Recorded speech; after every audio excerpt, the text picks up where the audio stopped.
Okay, hopefully I covered most of your concerns right now, but if you have any questions at all that I can answer, as well as Tony Stewart can answer, or Steve Kinney, please. Yes. Yeah, it's not a question, but some comments. Jess Gutierrez, I'm a retired state parole officer, 25 years. I worked as a gang specialist in Ventura County and Los Angeles County. I'm familiar with some of these programs, and for the most part, they're good. But you talk to anybody in the US that hasn't had a problem with one of these programs, and they have problems, okay? We have enough. We're so close to Oxnard, and you know what the crime rate is over there, much more than this community. Guess where some of these people would come to these dispensaries, and I can actually introduce you to people that can tell you it's so easy to get medicinal marijuana, okay? My nephew was one of them, and he got strung out, okay? Okay, the other thing is that it's good to hear that the company that's coming in that will be accepted for a contract will be checked and rechecked, and the system and the bureaucracy of Wainimi will check everything. I had an experience after I retired from state parole, and I got a side job supposedly in a community program. They're going to release people from the prison. This was about 15, 18 years ago. They promised us everything. They're going to be guys that are been out and what have you. I got the job, and within 3 weeks to a month, they told me, get ready because the prisoners are coming. What prisoners? They're coming in a bus, on chains, supervised by state guards. And I said, those aren't people that are coming to here. Well, guess what? I found out within the next day that all the contracts they had made with the city, nobody in the city knew what the hell they were doing, and they signed off. I called the city council, make a long story short, within a matter of days, the city council reviewed the company, which was a profit-making prison out of Texas, had purchased what is now the Oxnard Housing Authority building on D and 5th. And they had lied and lied and lied.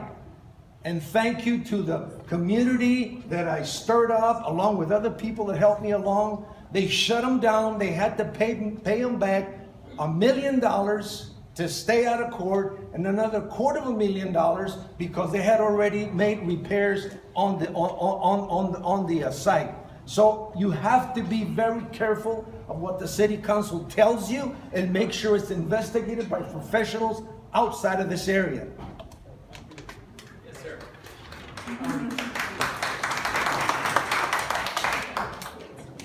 There's cars that are parked right behind that wall that you introduced there.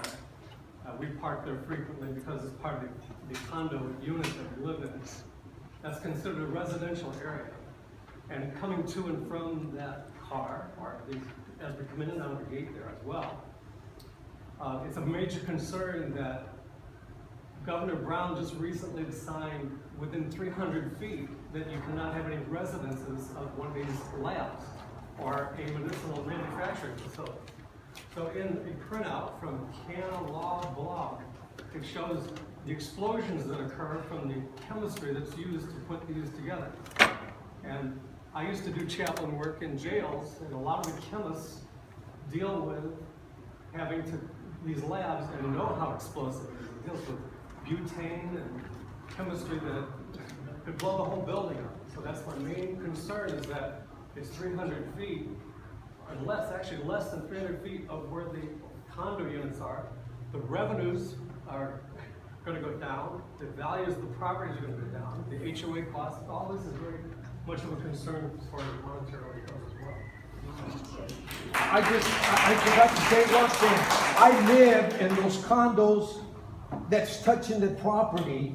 My property value last year went up like 7%. And I was trying to get a refi just a few weeks ago. It's gone down, and even before this is open. So, and don't tell me that there's no traffic out there. Do not tell me that. I live there. And I lived in Surfside for 14 years. Surfside 3. There's traffic on those streets. There. Okay, the question was, what's in the ordinance? That's a long answer. and it'll take away time that I think you'd rather devote to other things, but let me see if I can summarize it, real quickly. The ordinance allows manufacturing type cannabis uses in the manufacturing zones in the city. It allows dispensaries in the commercial zones. There's a 600-foot separation between schools and any of the parcels that the cannabis use might go on. And mainly it sets out the long and involved procedure that the chief went through in his presentation about the kinds of qualifications that the different license applicants must have and demonstrate, and then the process that the city will use to double check what's been represented by the applicants, and otherwise try and bring some quality control so that only the best qualified people will be able to get a license in Port Manini. I mean, the demand for license will way exceed the supply of places that might be available. So the city can afford to be choosy and eliminate all but the highest quality applicants. It is specific to medicinal marijuana. Yes, yeah, correct. Let me get to this gentleman here.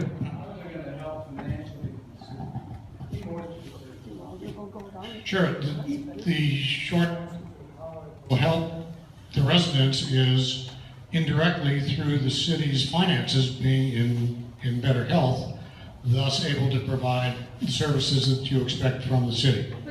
Now, how The choice of that location, how will that benefit the residents of this? It's very specific to location. I get that the city will need money and will benefit, but why there?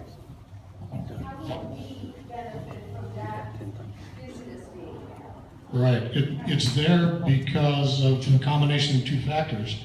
Manufacturing zoning is very scarce in the city. It's limited to a very small area, which that happens to be included in. And this is a city-owned building, so that it's available right away to get out into the marketplace to try and accommodate a cannabis licensee who will then start operating. And to your question about part of the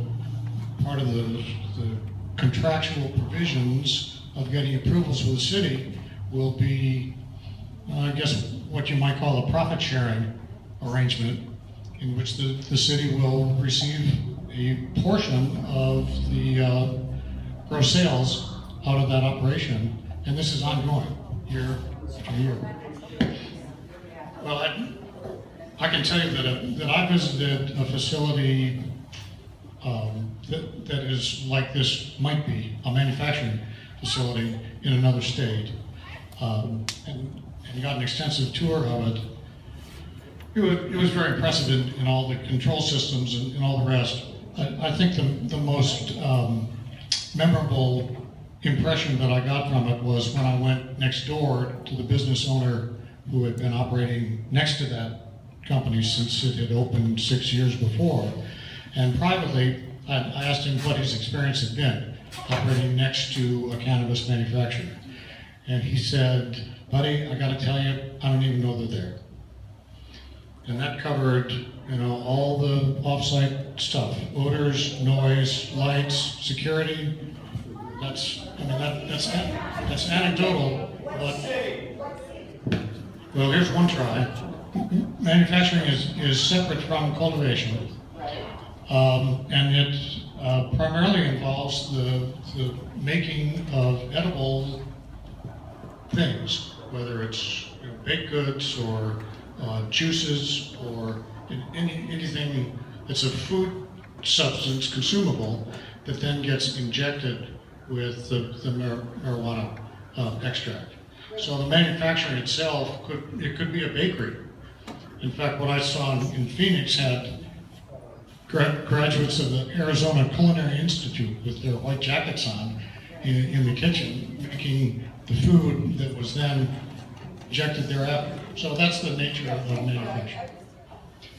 There is no category current business like code to accommodate cannabis businesses. So the approach is going to be a one-by-one for each license that comes in and is potentially approved.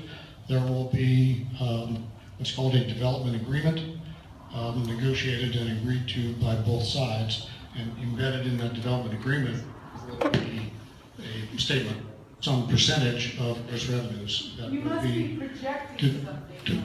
Your proposals must have a projection for revenue. What are you projecting for your revenue? At the moment, the city's projection for cannabis-related revenue in the year after next is up to $750,000 annually.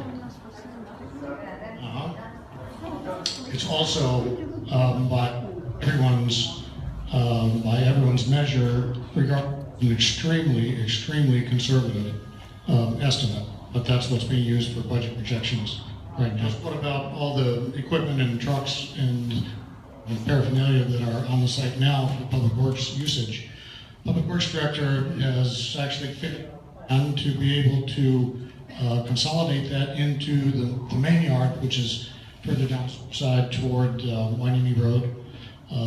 So there'll be some additional off-site storage of the vehicles, perhaps on the Navy base for a period of time, but the main functions will all operate out of a single site on surface. His question was, are we set on a cannabis for this building?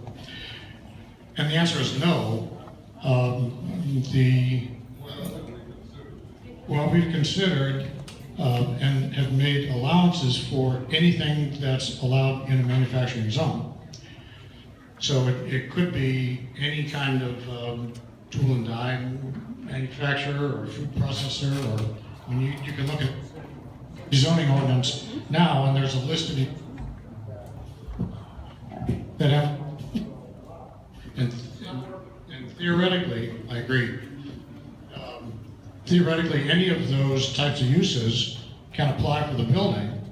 We're focused on cannabis because the revenue potential to the city is so much greater from a cannabis-related use that we just have to expect that they're going to wind up winning the competition. It's a good question to ask the city council. I mean, when the money comes in, it's still up to the city council to allocate it among the departments. So come the next budget time, when there's a little more revenue to work with, that's the time to make your comments known to the council. Yes, ma'am. Well, that's a good question. That might be a very naive projection as to how much time it's going to take. The answer is it'll take as much time as it takes in order to get through the steps that need to be got through and do the analysis that needs to be done. Mm-hmm. Yes, sir. In terms of the federal government. Mm-hmm. You know what? It just happens that we have an expert to that very question. I didn't introduce him earlier, but the city attorney is here, Charlie Green, in the back row there, and I think that's a good question for you, Charlie. Did you hear it? And by the way, ladies and gentlemen, you know, we've gone about 10 or 15 minutes over because of your interest. Let's say we go 10 more minutes and then we'll call it a night, okay?